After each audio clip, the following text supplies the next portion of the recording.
yeroo dhiiraa gorsitan jechuudha. Dhiira jaalattan gorsa irra deddeebi'a. Yeroo gorstan fakkeenyaaf suusii san dhiisii. Suusiin kun si fayyadu. Boru pilaanii kenna barbaannaa.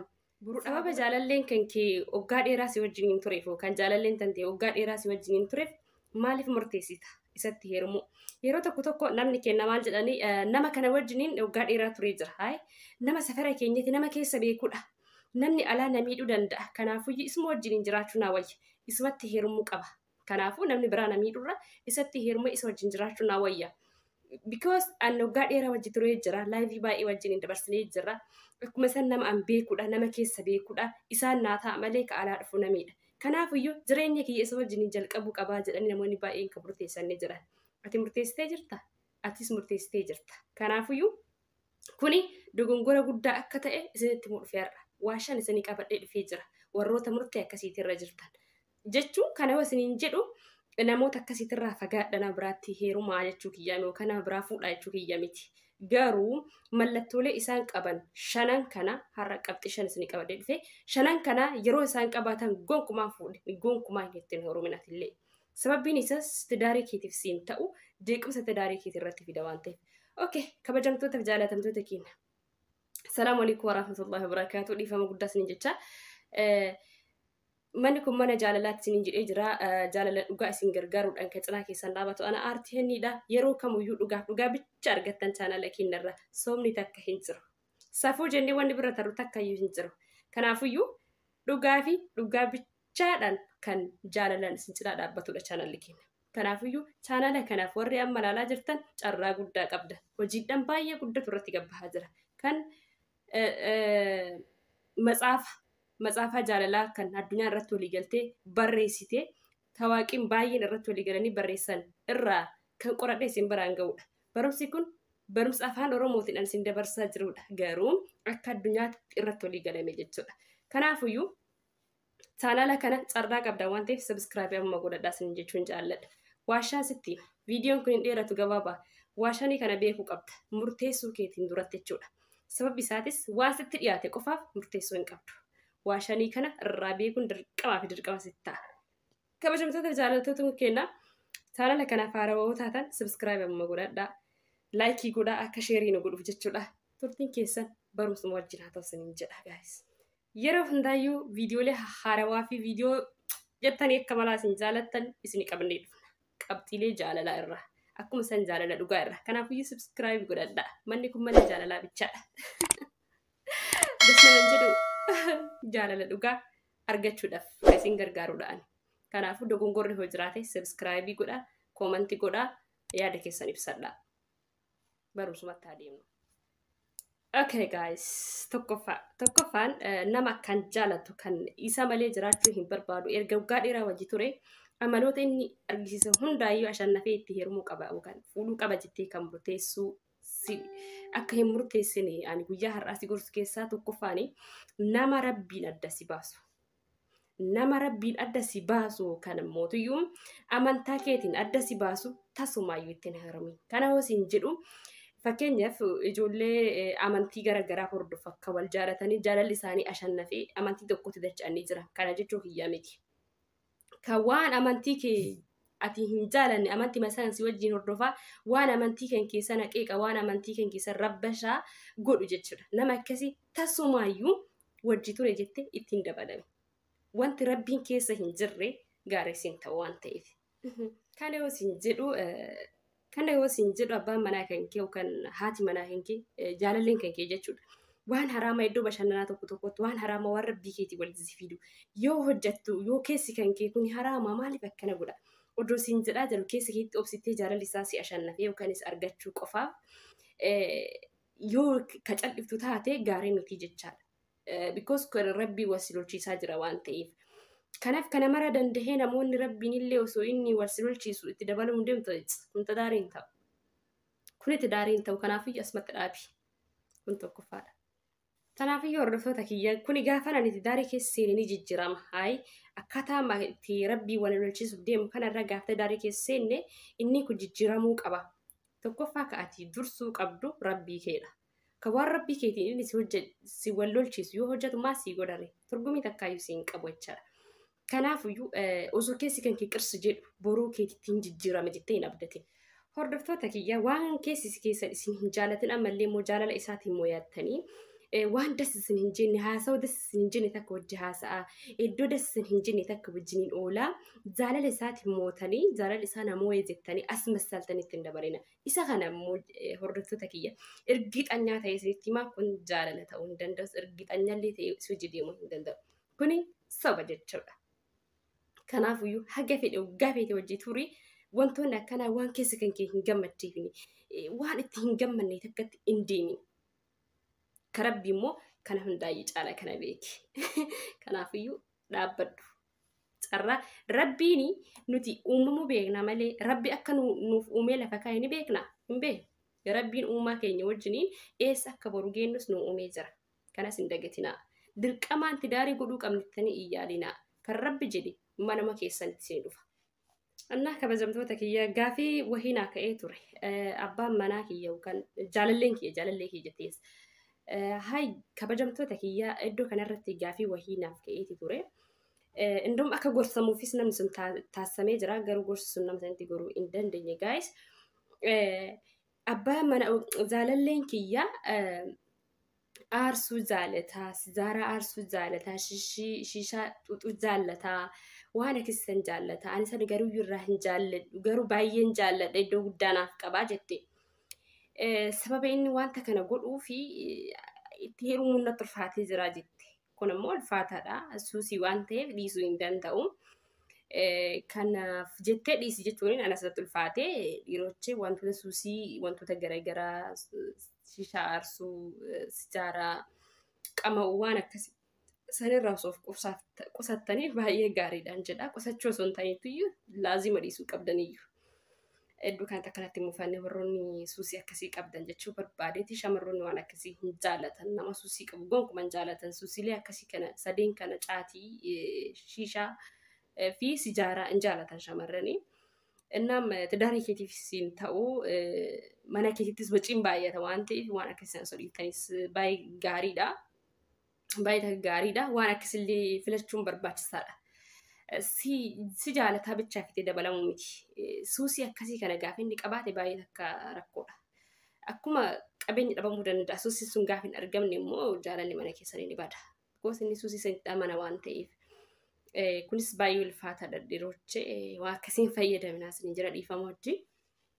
Kanaafiyyuu miidhaa guddaa qaba jechuudha.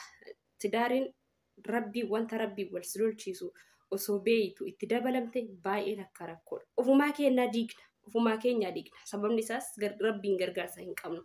Amantaa kamuu keessayyuu amantaa kamii keessattuu waan itti amanan qaban. Waan itti amanan isaan itti amanan san jalaa jeequ taate. Wanta san waan rabbashu taate tidaariin sun tidaarii si hin ta'u. Dhugaa rabbiin siin jedha. Forjidiin ijaarizim jettee. Dhiira rabbii wal si lolchiisu shamara rabbii wal si lolchiisu zinaa osoo abbaa manaa qaban zinaa hojjetan osoo jaalallee qaban zinaa hojjetan waa irraa shakkite waan keessa hin jaalanne isii gammachiisu yookaan isa gammachiisuudhaa fi haraama keessan siinina. Yeroo tokko amantii keessan tokko osoo hin taanetuyyuu yeroo kamuyyuu amantiin keessa waa hunda dursa. Amantiin keessa waa hunda dursa. Waan amantii keessa wal isin dhabsiisu yoo namni sun qabaatu taate gonkumaa ittiin dhiyaatin. Bahareen akkasii suni waan rabbiin gargaarsa hin qabne tidaariin keessa suni forjidii malee normaan tidaariin jedhamu. Normaanii miti. Forjidii yeroodhaaf walitti jalqabamtan ciqiciqisitti baay'ata si jibbisiisa. Bakka si salacha. Gaafa keessatti gaafa sana osoo jibbuun itti dabalame. Gaafa sana osoo jibbuun iyyuu qalabatii godhadhe. Jedhan. Garuu gaafa jibbite sammaa itti yaadin. Rakkinni isaa maali jettee. Gaafa dhiisi keessi hin jedhu san maal dhiisin. Yeroo dheeraa bicha wajji jiraadhe itti dabalamuu qaba itti maaf murteessiti. Waraabessa taree sareen dutteedha Oromoon. Erga sareen waraabessi taree maal godhaa sareen dutti? Duwwaatti. Gizeenni dhufeetiin hin qeera barsammaan dutiin. Kuni gaarii miti. Dhaabbadhaatitti yaadaa warroonni yeroo dheeraa wajji deemne kalas bakka walitti dabalamuu qabna jettanii murteessitanii chaalenjilii kanatti darbuu qabdan. Laaluu qabdan. Keessatti gadi wanti akkanaa kun jira. Kanaafiyyuu kabajamtoota kiyya waan rabbiidhaan wal si lolchiisu amantaa kan kee nama jeequ ati siin fuudhi inni sakkaa fuune. Kun ergiixanyaa ta'e isinitti hima. Ergixanya sin ta'e waan rabbii wal si lolchiisu waan amantii keetii wal si lolchiisu yoo osoo beektu isa wajjiniin yookaan isii wajjiniin yeroo dheeraa haasa'e waggaa dheeraa wajji haasofne itti heerumuu qaba hin beeka keessi beeka itti heerumuu qaba kunti daariin ta'u kanaaf ergixanyaa irra ta'e isinitti hima jecha kanarra deddeebi'e kanaafiyyuu isa kana dhiisaa yoo ishi jettanii zim jettin seentan hiyootiin keessan immoo yookaan jireenyi keessan dukkana ta'a guyyaan kun isinitti dukkanaa tabasaa cawu jinnii wal gubu achitti mana keessan jaalalli hin jiru.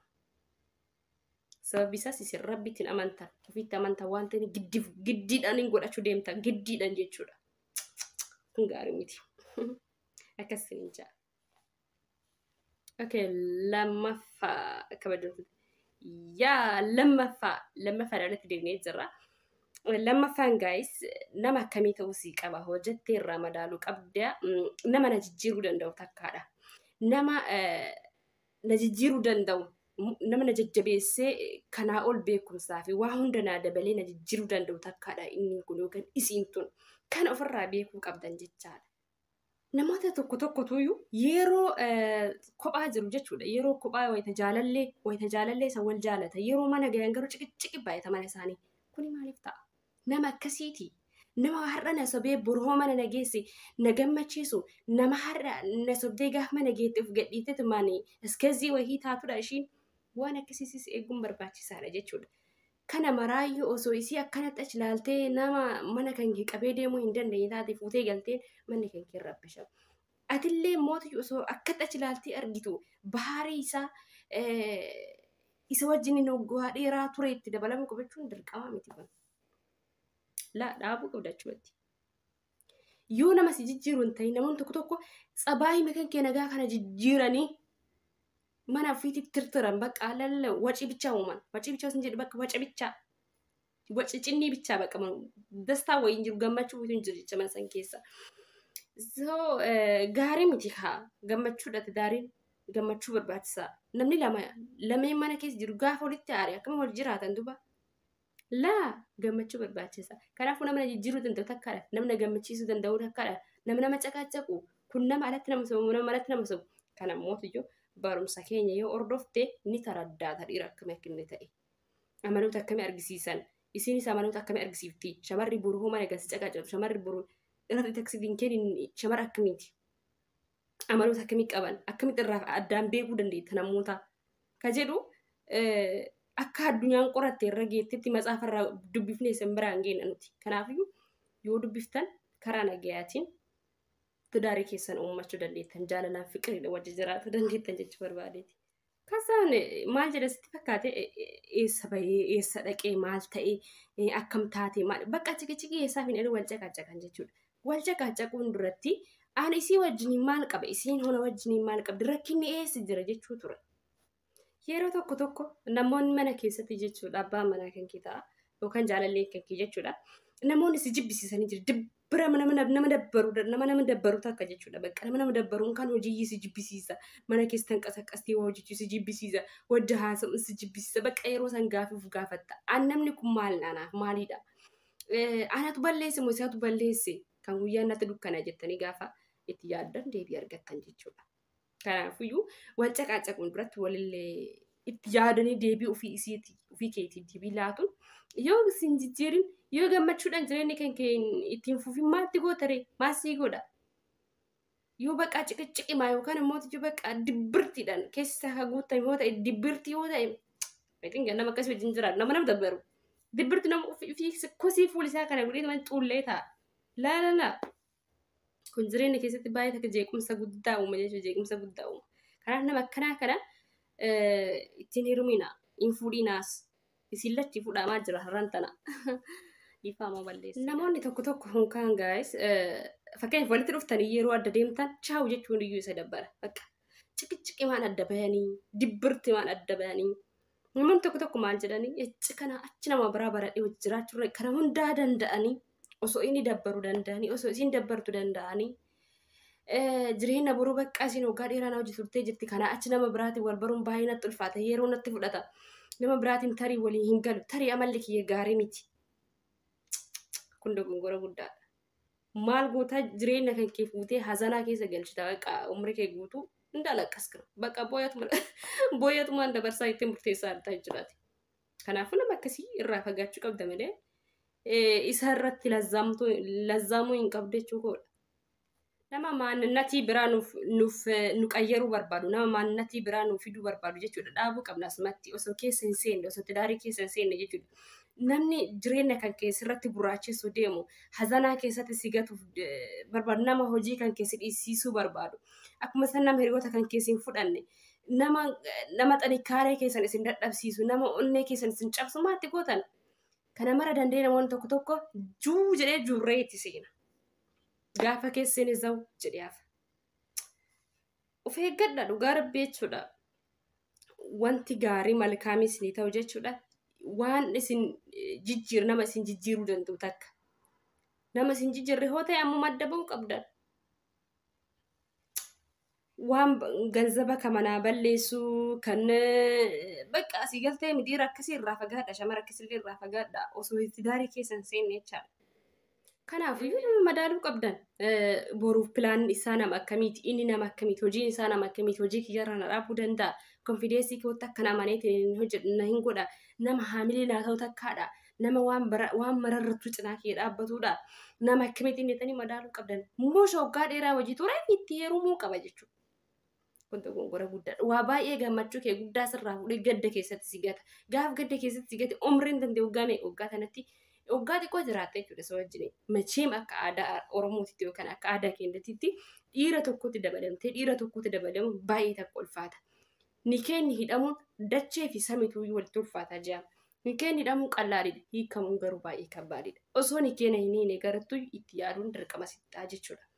Kanaafiyyuu dhiira gammachuu kan keessarraa fuudhee gurraachatti si gatu kan immoo gadda keessatti si gatu irraa fagaachuu qabda jechuudha. Wajji turtee bichaaf miti. Ka waaqni siif kenne lafa jarra dirbeessitti hima. Shamarroonni yeroo tokko gorsa yeroo dhiiraa gorsitan jechuudha. Dhiira jaalattan gorsa irra deddeebi'a. Yeroo gostan fakkeenyaaf suusii san dhiisii. Suusiin kun si fayyadu. Boru pilaanii kenna barbaanna. Boru dhaabbatuu barbaanna waan ta'eef suusii kana dhiisii jettee gaafate gorsitu dhiira jabaa hoo ta'e, dhiira yaaduu ta'e, dhiira seeraan dhugaadhaas jaalatoo taate gillatti jedha ija isaa banate si ilaala.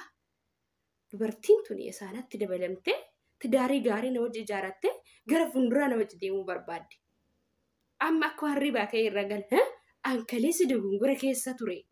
Ka bakka shiishaa oolu, ka bakka hin taane oolu, hiriyoonni kiyyaa dhiisin jenne, faamiliin kiyyaa dhiisin jenne, dubartiin tun nama ijaaruu barbaadu. Bakka nan dhiisa sin jira dhiira gobazii yoo ta'e.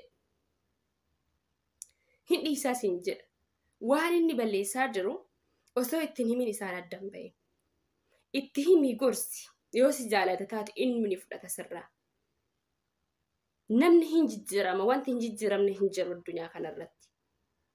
Wanti hin jijjiiramne waan rabbiin uume bichaa namni jijjiiruu dadhabe malee. Hin jijjiiramne malee ilmi namaa ni jijjiirama rabbiin gargaarsifate jecha. Kanaafiyyuu guys barumsi guyyaa har'aa kana fakkaata. Turtii barumsa wajjin gootan baay'ee akkasiin galateeffannaa galatoomaa isiniin jenna onneerra. Kanaafiyyuu barumsa kanarraa akka waa hubattan abdii guddaa qabnaa dhugaaf jiru bicha gabbaafna. Manni kun mana jaalalaatiif mana jaalalaa bicha. Mana kana subscribe godhadhaatiin bicha wal godhaa bakka. Kana achuun tirraan jiru jechaadha. Kanaafiyyuu sheerii waliif godhaa chaanala kana warri haarawwataa tan amma subscribe godhadhaa. Warri haarawwataa tan kootaa jedhanii fida. Sheerii tolchaa jechaadha. Galatoomaa sakkee warri keessan irraa kagootanii fi barumsa jaalala barachuu faamilee qabaachuu keessanii maasiin godhee jiraanii nagaan naa tura. Ciao guys. Thank you so much.